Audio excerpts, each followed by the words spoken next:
पिछली सर्दियों में किसी ने मुझे कमेंट किया था कि आपकी गुलदावरी में इतने सारे फूल आते हैं और इतनी बडिंग होती है, तो आप ऐसा क्या करती हैं, क्या डालती हैं इनमें? तो मैं आपको बताऊं कि मैंने उनको बोला कि ये सारा कमाल है मेरी मिट्टी का। मैं अपनी मिट्टी में पहले से ही इस तरीके से बनाती हूँ, इस तरीके से आपको सभी को मालूम है कि मैं उसमें किचन वेस्ट और गार्डन वेस्ट का यूज़ करती हूँ। लेकिन आपको बहुत सारे लोग हैं जो ये नहीं यकीन करते कि क्या वाकई में इस कचरे का इस्तेमाल करने से फल, फूल, सब्जियां इतनी बेहतर रिज़ल्ट हम ले सकते हैं।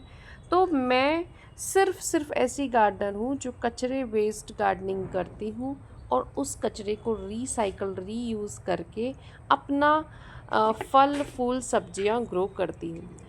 आज मैं आपको दिखा रही हूँ कि किस तरीके से मैं गुलदावरी की मिट्टी बनाती हूँ, उसकी रिपोर्टिंग करती हूँ और उसके प्लांट लगाती हूँ। देखिए, इस समय जो है गुलदावरी पे उसकी कटिंग भी लग रही है, उसकी जो पुराने बचे हुए फूल हैं, प्लांट्स हैं, उनकी रिपोर्टिंग भी हो रही है। तो साथ-साथ क्या है कि देखिए, इस समय जो है बारिश हमारे यहाँ इतनी हो रही है कि रोज़ ही बारिश रहती है, कभी कम कभी ज़्यादा, और कभी 1-2 दिन बारिश नहीं होती तो उस दिन बहुत तेज़ धूप रहती है। तो जिस दिन बारिश नहीं होती उसी दिन मैं 1 दिन काम कर लेती हूँ। और अभी मैंने पिछली वीडियो में आपको दिखाया था कि किस तरीके से मैंने ब्रोकली के लिए पॉट तैयार किए। उसी में से बस थोड़ा-सा कंपोस्ट बचा है मेरे पास। ऐसा नहीं है, मेरे पास 2-3 कट्टे कंपोस्ट है गोबर का खाद, बट उसमें बहुत कीड़े, अभी आपको जो दिख रहा है बस वही गोबर का खाद है मेरे पास। लेकिन मेरी जो मिट्टी होती है ना, वो इतनी बढ़िया होती है। अभी 2-3 महीने पहले मैंने आपको एक गुड़हल की रिपोर्टिंग दिखाई थी कि उसकी वो हो रही थी, ख़राब हो रहा था बहुत ज़्यादा। तो मैंने ये जो पॉट की मिट्टी खाली करी है उसी की करी है। हमारे यहाँ इतनी ज़्यादा बारिश हो रही थी कि मैंने वो बिल्कुल सही से नहीं चल रहा था, उसकी बार-बार मुझे ऊपर से उसको कट करना पड़ रहा था, उसकी ब्रांचेस गल रही थी। जब मैंने उसको निकाल के देखा तो उसमें इतनी रूट जो है उसकी गली हुई थी, यानी पानी इतना ज़्यादा उस पर डिपॉज़िट हो रखा था कि वो उसका गल गया। तो फिर मैंने उसको रखना वो नहीं सोचा कि चलिए कोई बात नहीं, इसको निकालते हैं। और उसकी मिट्टी में भी आप मैंने दिखाया था आपको, इतना सारा गार्डन किचन वेस्ट भरा था, इस समय वो सब डिकम्पोज हो चुका है। शायद वो जून की बात रही होगी। अब देखिए, मैंने इसमें अपनी मिट्टी को अच्छा करने के लिए 2-3 चीज़ें डाली हैं। एक मुट्ठी राख और 1 से 2 मुट्ठी सूखी हुई चाय पत्ती, जो मेरे पास है। आपके पास है तो आप डालो, नहीं है तो कोई बात नहीं। राख अच्छा रहता है, एक नेचुरल फंजीसाइड और पेस्टिसाइड भी है, प्लस उसमें पोटाश की मात्रा भी होती है। अब आप मिट्टी को देखिए, बहुत थोड़ा सा मैंने इसमें कंपोस्ट मिलाया है। जब मैं उस कंपोस्ट को ठीक कर लूँगी या रेनी सीज़न जब ख़त्म हो जाएगा, तब मैं इसमें गोबर खाद की अच्छी डोज़ दूँगी अपने प्लांट्स में। लेकिन इस समय थोड़ा कंपोस्ट डालना ही सही रहता है, क्योंकि बारिश की वजह से जो है हमारा जो भी इसमें कंपोस्ट डालेंगे वो बह जाएगा। दूसरी बात ये है कि मेरे कंपोस्ट में बहुत कीड़े हैं, वरना मैं थोड़ा और डाल देती। लेकिन मैंने ये अक्सर देखा है कि जैसे ही रेनी सीज़न ख़त्म हो तभी हमें गोबर की खाद या वर्मी कंपोस्ट डालना चाहिए, तभी, अदरवाइज़ वो उसका सारा न्यूट्रिशन बारिश में बह जाता है। अब याद कीजिए, लास्ट ईयर मैंने एक छोटी सी कटिंग को इस वेस्ट जो कार्ड वो है ये थर्माकोल का बॉक्स, इसमें मैंने इसको लगाया था। और ये देखिए, ये छोटी सी कटिंग है, इसमें वाइट, मतलब 2 कलर के फूल आते हैं। इसमें 2 कटिंग लगी थी, वाइट और येलो। येलो में बिल्कुल भर भर के फूल आते हैं, वाइट में भी आते हैं, और ये बहुत ही खूबसूरत लगते हैं। मेरे ख्याल से अगर कोई भी प्लांट्स लगाता होगा तो सर्दियों में गुलदावरी ऐसा है कि हर कोई लगाता है। और मुझसे बहुत से लोग पूछते थे कि ये कौन सा फ्लावर है, ये कौन सा फ्लावर है। तो ये गुलदावरी है, और सर्दियों में तो उसके बहुत सारे कलर्ड, बहुत सारे मतलब पैटर्न, बहुत गुलदावरी की तो सैकड़ों वैरायटीज़ होती है। लेकिन ये एक वाइट और येलो ऐसी वैरायटी है मेरे पास जो बहुत इजीली सरवाइव कर जाती है। बस बहुत सारी वैरायटी को मैंने रखा था, बट वो ख़राब हो गई, और 1-2 और है मेरे पास, तो उनकी भी मैं रिपोर्टिंग करूँगी। और एक चीज़ और बताती हूँ, इस समय अगर आप कटिंग से लगाना चाहते हो तो कटिंग भी बहुत इजीली छोटी-छोटी लग जाती है। हर साल मैं गुलदावरी को कटिंग से लगाती थी, लेकिन लास्ट ईयर मैंने इसकी एक प्लांट से ही इसको डिवाइड करके कई प्लांट बनाए। और अब मुझे यही मेथड ज़्यादा अच्छा लगता है कि अगर आपके पास प्लांट है, अगर आपको बनाना है, तो उसी के रूट को निकालो, ऊपर से उसको थोड़ा थोड़ा प्रून करो और बस रूट को ही डिवाइड कर दो। ये बहुत अच्छे से डिवाइड हो जाता है। और पिछली बार जितने भी फ्लावर्स थे सबको मैंने रूट से ही डिवाइड करके लगाया था, लेकिन इस बार मैं देखिए मैं कुछ और ही कर रही हूँ।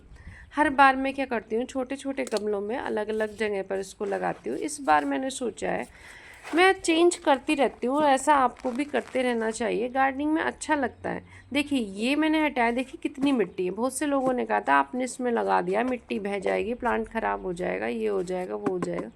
तो देखिए कट्टे को मैंने इस तरीके से डबल करके लगाया था, कुछ नहीं होता। हाँ, पानी ज़रूर इसका निकलता है, लेकिन गुलदावरी में ज़्यादा पानी जमा होगा तो ये ख़राब हो जाएगी।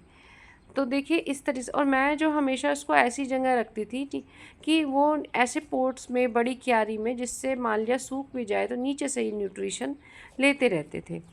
तो इस तरीके से ना आप अगर कट्टे को और अच्छे तरीके से डबल ट्रिपल करके लगाएंगे तो इतना वो नहीं निकलता है।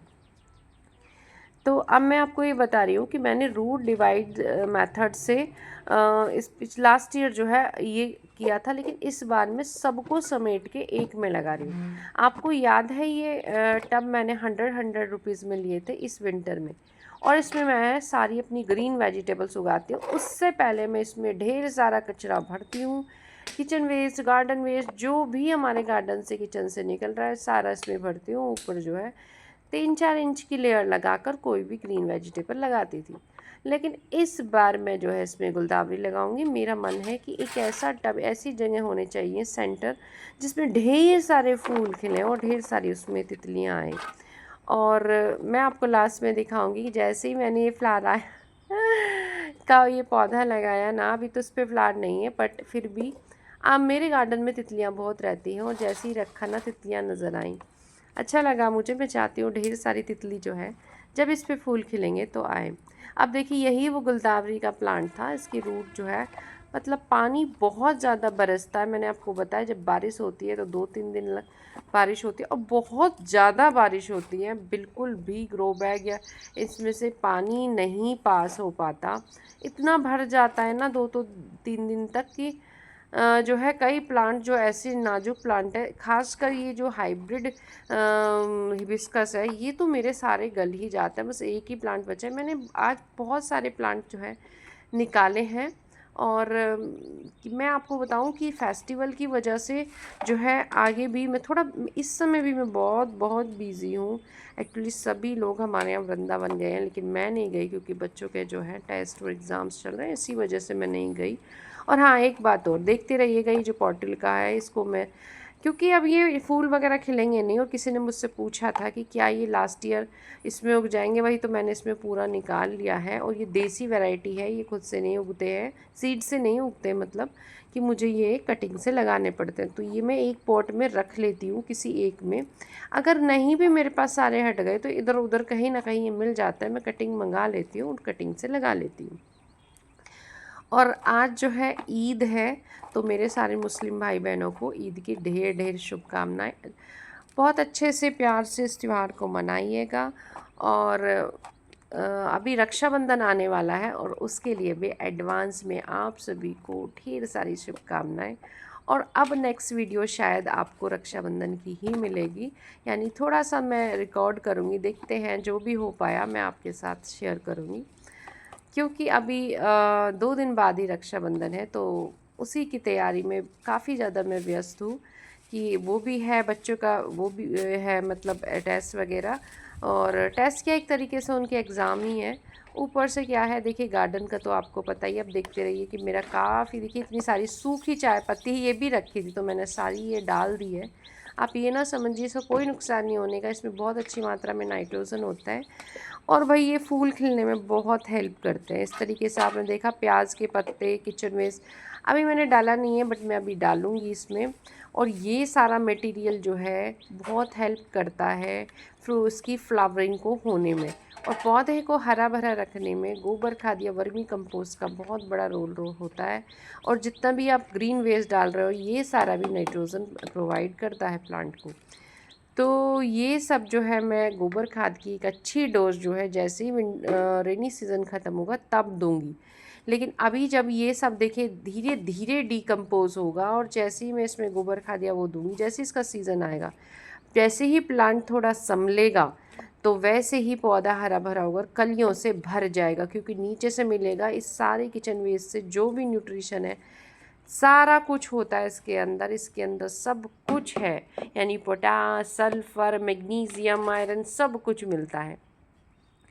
तो इस तरीके से देखिए मैं, और ये जो टब है ना ये बहुत हल्का रहता है, क्योंकि अगर मैं इसको मिट्टी और कॉम्पोस्ट से ही भरने लगूंगी तो ये उठेगा भी नहीं।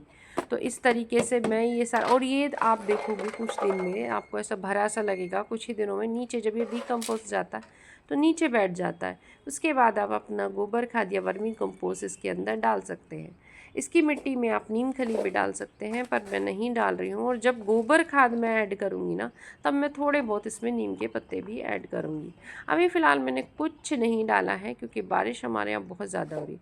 अब देखिए मिट्टी का टेक्स्चर देखिए, आपको लग रहा होगा कि मैं गोबर की खाद ही डाल रही हूँ, क्योंकि इतनी बढ़िया। अभी मैंने आपको बताया जून के मंथ में ही मैंने इतना सारा किचन वेस्ट वगैरह डाल के इस पौधे को रिपोर्ट किया था। जिसने वीडियो देखी होगी मैंने शेयर भी किया था, बट बारिश की वजह से इतना पानी भरा कि इसकी रूट गल गई, तो मुझे ये जो है इसको हटाना पड़ा। और मुझे बिल्कुल भी हाइब्रिड विस्कस में यही प्रॉब्लम लगती है कि ज़्यादा 1 से 2 साल ठीक रहते हैं, इसके बाद वो ख़राब होते ही होते हैं।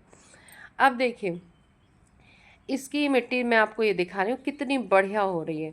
और इसकी जो है जब हमने इसको निकाला था थोड़ी थोड़ी सी इसकी रूट में से मिट्टी को भी हमने ढीला कर लिया था। अब एक और प्लांट में लेकर आई हूँ। और हाँ, आप इसकी जो ना जो भी प्लांट आप लगा रहे हैं थोड़ी थोड़ी सी पिंचिंग प्रूनिंग ज़रूर कीजिएगा, उसकी सफाई भी कीजिएगा। पौधे की जो भी ख़राब लीव्स पत्तियाँ हैं उनको हटाइएगा। तो एक ये कलर और है मेरे पास, शायद ये पिंक कलर है। तो अभी तो वैसे मेरे पास 2-3 गुलदावरी के छोटे छोटे प्लांट हैं, मैं उनको अलग कहीं लगाऊंगी। लेकिन इस टब में मैंने सोचा है कि वाइट, येलो, पिंक तीनों कलर को मैं ऐड कर रही हूँ। और देखिए ये सब भी मैं कूड़े कचरों से ही, देखिए आप देखिए खुद ही इसमें पॉलीथीन या कुछ निकल रही है, उससे साफ पता चलता है कि मैं अपनी गुलदावरी किसी भी कोई भी प्लांट हो मैं उसमें ज़रूर ऐड करती हूँ, क्योंकि उससे हल्की भी रहती है। वो जो मैंने आपको कितनी बार बताया है, खाद का ये कसम डिकम्पोज होकर काम करते हैं, और जो है हम बाहर कचरा भी नहीं फैलाते हैं।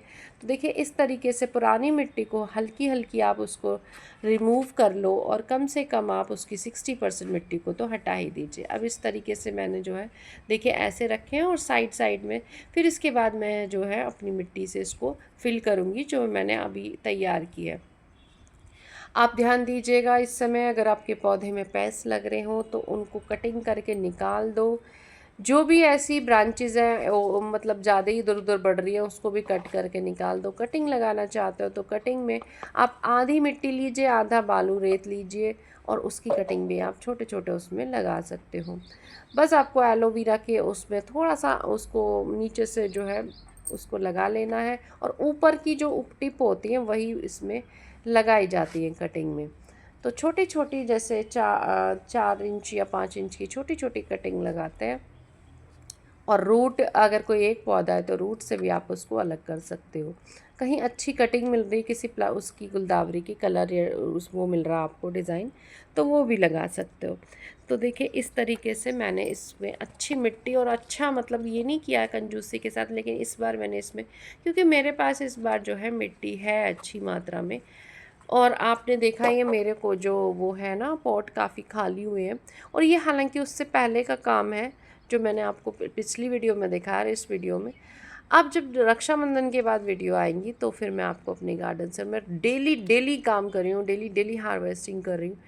सॉरी मैं आपके साथ शेयर नहीं कर पा रही क्योंकि व्यस्त बहुत ज़्यादा हूँ। देखिए कितना कचड़ मचड़ मचा था, और देखिए इसको भी मैंने ठीक किया क्योंकि बारिश कभी भी हो सकती है। और सारा इसके बाद मैंने पानी भी डाला था क्योंकि धूप निकली है, अगर हुई तो ठीक है, लेकिन हमें अपनी ड्यूटी तो देखिए पूरी करनी होती है। तो इस तरीके से मैंने अपनी गुलदावरी को रिपोर्ट कर दिया है, और आप देख रहे हैं इस पे कितनी बढ़िया फ्लावरिंग होगी। कुछ अभी भी इसकी देखिए मैंने क्या किया था, ऊपर से जो है ना इनकी टिप को कट कर दिया था, देखिए पीली भी पड़ रही है, और इसमें नई नई जो है इसमें से फिर ब्रांचेज आते हैं, बहुत ढेरों मात्रा में कलियां बनती है। जितनी ब्रांचेज होती है उतनी कलियां बनती हैं, इसलिए इसको घना करने के लिए आप इसको पिंच कर दीजिएगा। और अगर कटिंग करना चाहते हो ऊपर से तो कटिंग भी कर सकते हैं। तो इस तरीके से मैंने अपनी गुलदावरी को किया है। रिपोर्ट आपको कैसा लगा ज़रूर कमेंट करके बताइएगा। वीडियो पसंद आई है तो लाइक ज़रूर कीजिएगा, चैनल पे पहली बार आए तो सब्सक्राइब भी कीजिएगा। इस तरीके से भाई गार्डनिंग बहुत आसान है। कूड़े कचरे को समेटिए, खाद वगैरह की ज़रूरत कम पड़ेगी। गार्डनिंग करते रहिए, खुश रहिएगा। राधे राधे।